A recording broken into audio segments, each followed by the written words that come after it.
क्योंकि ये जो पूरा मामला है इसमें आज सुप्रीम कोर्ट में सुनवाई शुरू हुई है। हम बार बार पूछ रहे हैं कि क्या इससे कोई हल मिल पाएगा, क्योंकि कोर्ट ने अब बोला है, कोर्ट ने कहा है कि जब तक वो केंद्र सरकार का उस पर हलफनामा नहीं आएगा और जब तक वो इस मामले की सुनवाई पूरी नहीं करेंगे कोई और फ्रेश एप्लीकेशन नहीं आएंगी। जरा हमें बता दीजिए सार कोर्ट का।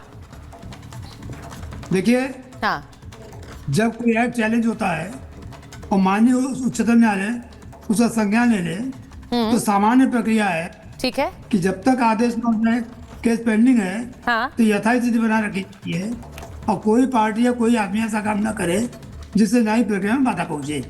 उसी के तारतम्य में आज का आदेश है कि मामला सुप्रीम कोर्ट में पेंडिंग है ठीक और है। सारे मामले रुके रहेंगे और हम लोग खुश हैं कि मामला सुप्रीम कोर्ट में बहुत गंभीरता से लिया गया है। सुप्रीम कोर्ट ने मामले की गहराई को समझा है और समझने के बाद स्पेशल बेंच बनाई गई है और ये फैसला होगा कि क्या जो धार्मिक स्थल है जिस पर गुलामी काल में मुस्लिम ने कब्जा कर लिया है और आज भी कब्जे में है, क्या वो कब्जा छुड़ाने का हक हिंदुओं के पास नहीं है। नंबर एक, ये भी कोर्ट सामने होगा कि जो हिंदू लॉ है उसमें जो व्यवस्था है क्या उसको आप कर्टेल कर सकते हैं। व्यवस्था ये है कि अगर एक बार मंदिर बन गई तो अगर मंदिर तोड़ भी दी जाए, किसी प्रकार से नष्ट भी हो जाए बाढ़ या किसी वजह से, तो मंदिर चलती रहेगी। Hindu law is a law in force on the date of the commencement of the constitution. इस पर ही बात होगी। तीसरी बात, ये जो डर पैदा किया जा रहा है कि अगर आप कर देंगे तो दंगा हो जाएगा, ऐसा हो जाएगा। दंगा करने वाले कौन लोग हैं? जो हमारे मंदिरों में अवैध रूप से बैठे हुए हैं, जो मस्जिद बनाकर मंदिरों पर कब्जा कर बैठे हैं। ये गलत कह रहे हैं कि हम कोई मस्जिद लेने जा रहे हैं। नहीं, ये मस्जिद लेने जा रहे हैं। ये बड़ी इंपॉर्टेंट बात आपने कही है। देखिए हरिशंकर जी, आप ये कह रहे हैं कि दंगा प्लेसेस ऑफ वर्शिप एक्ट के बदलाव से नहीं होगा, दंगा करने वाले हमारे मंदिरों को लेकर बैठे। ये बड़ी आपने इंपॉर्टेंट बात कही है, क्योंकि इसको लेकर बार बार सवाल उठते हैं कि अगर हर मस्जिद में दावा ठोका जाएगा तो देश में तनाव हो जाएगा। आपको नहीं लगता होगा ये? नहीं, कोई मस्जिद तो नहीं रहे। अच्छा, पर जो मंदिर के ऊपर मस्जिद खड़ी है, ठीक है, वो मस्जिद नहीं है। According to Hindu law and according to Muslim law, हाँ, 2009 उनको मास नहीं कर सकते जिसके नीचे मंदिर है। अच्छा, अगर ये साबित हो जाता है तो वहाँ मंदिर है, हाँ, तो मस्जिद जिसको मस्जिद जरार है, इलीगल है, हाँ, और वो हिंदू लॉ और मुस्लिम लॉ दोनों के साथ वो मस्जिद नहीं हो सकती है। ये तो भी फैसला होगा, हाँ, कि मस्जिद है कि मस्जिद किसको कहते हैं। मैं बता दूं एक लाइन की बात। जी बताएं। मस्जिद बनने जरूरी है कि प्रॉपर्टी वक्फ हो और वक्फ प्रॉपर्टी पर ही बन सकती है। पहले अगले को दिखलाना पड़े कि यह प्रॉपर्टी वक्फ की गई और वक्फ प्रॉपर्टी पर यह तथाकथित मस्जिद खड़ी है। और वक्फ तब हो सकता है तो उसका वाकई मालिक हो। तो जो मंदिर नीचे है, जहाँ पूरी चीज मंदिर की है, उसका वक्फ कैसे देंगे? वक्फ हो नहीं सकती। तो जो मंदिर तोड़कर आज तथाकथित मस्जिदें खड़ी हैं, उन मस्जिदों को लेने की बात हो रही है। और इसमें दंगा करें, फसाद करें, कुछ भी करें, तो हिंदू जनता भी आपकी बात हरिशंकर जी जो आप बात कह रहे हैं वो बड़ा इंपॉर्टेंट बात है। मैं उसी को लेकर जरा एक बार सवाल पूछ लेती हूँ सीधे मुमताज जी से, जो यहाँ खड़े हुए हैं। मुमताज जी जरा बता दीजिए, वो कह रहे हैं कि मस्जिद नहीं हो सकता अगर आपने मंदिर तोड़कर उस पर बनाया है। तो ये जो एक बुनियादी फर्क वो बता रहे हैं, उससे आप सहमत है कि नहीं है? पहले ये बता दीजिए। देखिए, मैं एक चीज हरिशंकर जी को और मुमताज जी को ले लीजिए। कहीं भी मंदिर तोड़ करके मस्जिद नहीं बनाएंगे।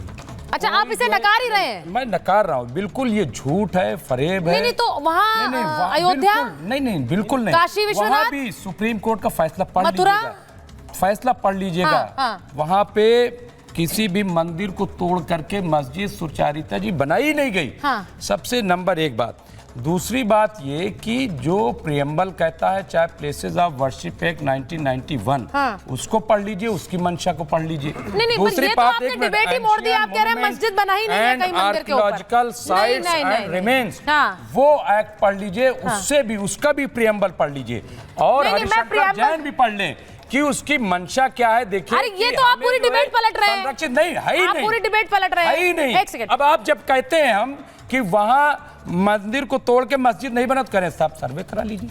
भाई ये कौन सी बात है? नहीं, पर सर्वे के लिए नहीं, एक सेकंड मुझे ये बताइए, काशी विश्वनाथ में, काशी विश्वनाथ के महाबनारस में जब सर्वे हुआ, और उस सर्वे को लेकर आप जानते हैं कि कितनी सुर्खियां बटोरी उस सर्वे ने, वहां पर जो हिंदू मंदिर के अवशेष मिल रहे हैं वो कैसे मिल रहे हैं? आप कह रहे हैं मंदिर था ही नहीं, मस्जिद कहीं बना ही नहीं, वो अवशेष कहां से आए ये बता दीजिए बस। जी नहीं, अवशेष ये तो भारत जमीन है।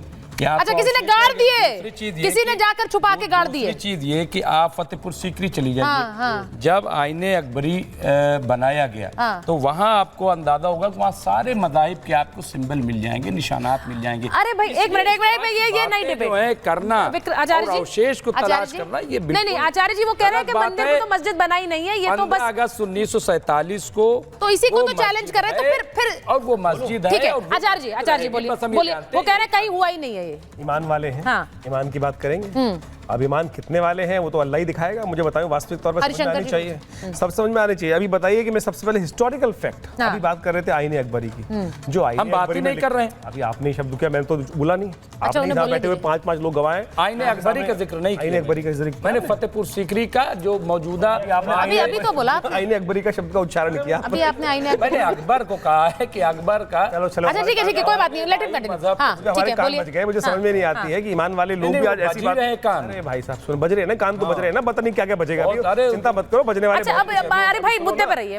मैं वास्तविक तौर पर बात करने की बात करूं, सबसे पहले तो आज वर्शिप एक्ट की बात करनी चाहिए। इस देश के अंदर क्या कोई ऐसा कानून बन सकता है कि जो कहे किसी व्यक्ति को कि आप कोर्ट ही नहीं जा सकते, आपके अंदर कोई विवाद हो और आप कोर्ट नहीं, डेमोक्रेसी होगी या वो वास्तविक तौर पे एक ऐसा राजशाही होगी कि नहीं, जो हमने हुक्म कर दिया वो फाइनल है, ये डेमोक्रेसी है। वो कह रहे हैं कि नहीं, अजय जी ने कहा कि देश में दंगे ना हो इसलिए कानून बनाया था, देश में दंगे ना हो इसलिए कानून बनाया गया था। आपको लगता है हम पागल हैं? आपको पता है लगता है हम पागल हैं? हाँ। नहीं मुझे अगर नहीं तो जो लोग कानून अब वो बोल, अरे उन्हें बोलने दीजिए ना। देखिए अजय जी भी खड़े हैं ना, चंद्र प्रकाश जी भी खड़े हैं, आज शांति से खड़े हैं। लगता है यहाँ बैठे हुए लोग शांति से खड़े हैं, कुछ सीख लीजिए। मुमताज जी प्लीज, मेरी रिक्वेस्ट। मेरे भाई साहब, आपको लगता है हम पागल हैं? यहाँ बैठे हुए वकील साहब पागल हैं? मुझे बताओ, अगर नहीं पागल है तो हमको पागल खाने भेज दो। अगर हमारे को लगता है हम जायज हैं और हम मेडिकल पॉइंट ऑफ व्यू से फिट हैं, अपनी बात रखते हैं, तो उसको सुना जाना चाहिए कि नहीं जाना चाहिए? डेमोक्रेसी में पैदा हुए हैं, यहाँ शाही राजशाही में पैदा नहीं हुए। डेमोक्रेसी में हर एक का राइट है। अगर मुझे लगता है कि ऐसा सत्य है तो सत्य का निष्कर्ष कौन देगा?